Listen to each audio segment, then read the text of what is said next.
Okay, so when you hear the name Kalinga, chances are one single, incredibly bloody event pops into your head. But that's kind of like knowing a person by only their worst day. We're going to dive into this because the true story of this ancient Indian kingdom is so much bigger, more resilient, and way more influential than you might think. But yeah, we have to start with the number that defined Kalinga for centuries: 100,000. According to Emperor Ashoka's own records, that's how many people were killed when he conquered Kalinga. And get this, that number doesn't even include the hundreds of thousands more who died later. It was just a staggering loss of life, even for that time. So you gotta ask, right? What made this one war so incredibly devastating? And how in the world did such a brutal conflict lead to one of the most profound personal and political changes in all of history?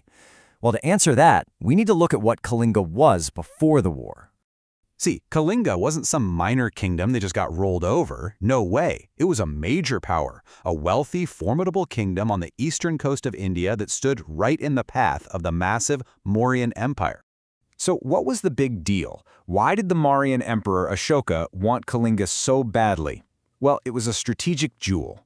Kalinga controlled the absolutely vital sea trade routes to Southeast Asia, it had a bunch of important ports, and a powerful navy to back it all up. For the Mauryans, it was this massive obstacle and a huge prize, all rolled into one. And here's the thing, Kalinga had a history of fighting back. Ashoka wasn't the first Mauryan emperor to try and take it. His own grandfather, the legendary founder of the empire, Chandragupta Maurya, had tried, and he failed.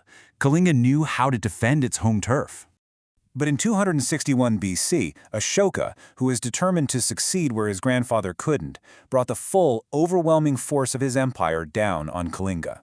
This wasn't just another battle, this was an all-out campaign of total conquest.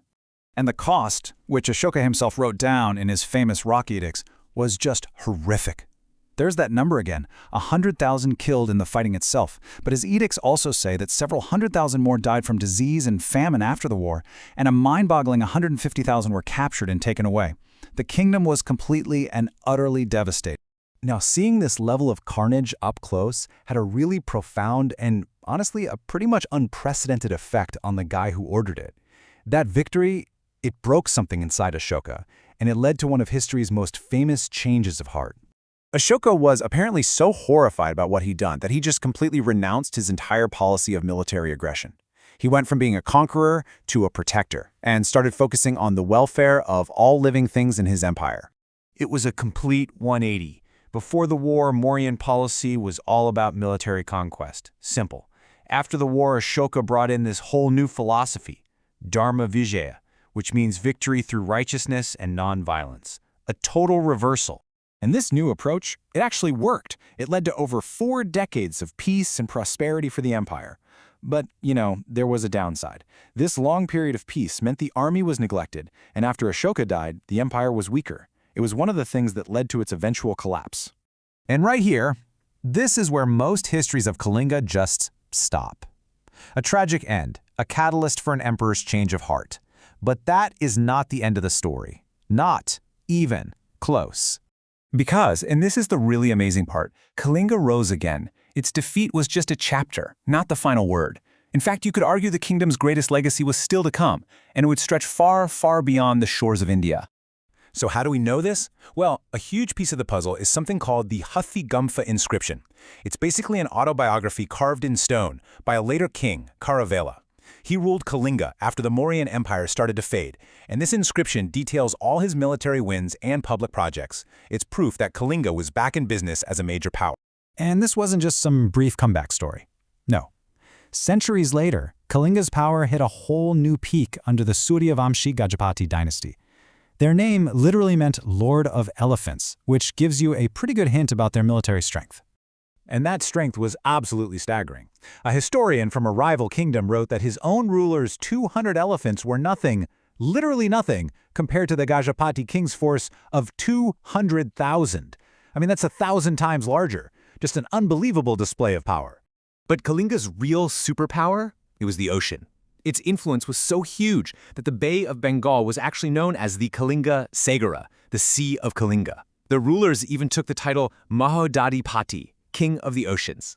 And for good reason. Their ships completely dominated trade with Southeast Asia, connecting India to the rich islands of Java, Sumatra, and beyond. And this wasn't just about money, it was cultural. The influence of Kalinga just rippled out across the entire region. In Java, people were known as the Kling race. In Burma, a region was named after Odisha, which is Kalinga's later name.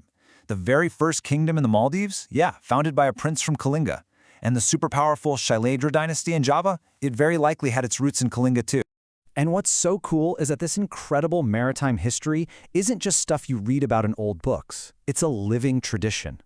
Every single year, the state of Odisha celebrates the Bali Yatra Festival, which directly commemorates those ancient voyages to Bali and all those other islands. It's a vibrant echo of a seafaring golden age. So yeah, Kalinga is often remembered for that one devastating defeat. But its true legacy, it's one of resilience, revival, and incredible global influence. It really makes you wonder, doesn't it? How many other stories in history are we missing just because we only focus on that one famous event?